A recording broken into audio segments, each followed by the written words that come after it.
சுத்தநாமத்துக்கு ஸ்தோத்திரம் உண்டாவதாக. ஆதியாகமம் 17வது அதிகாரம் 1 வசனம்.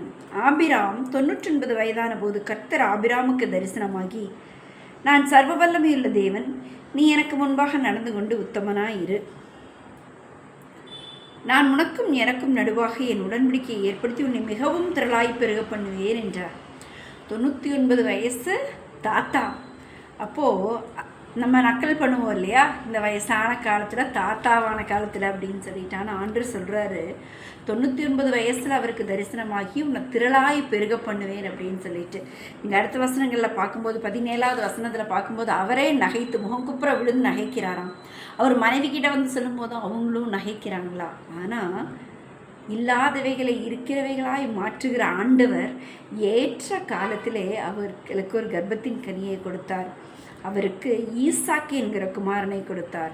ஈசாக்கு என்றால் சிரித்தல் என்று பொருள். உங்களுடைய கண்ணீரையும் தேவன் நகைப்பாய் சிரிப்பாய் மாற்ற வல்லமையுள்ளவராய் இருக்கிறார்.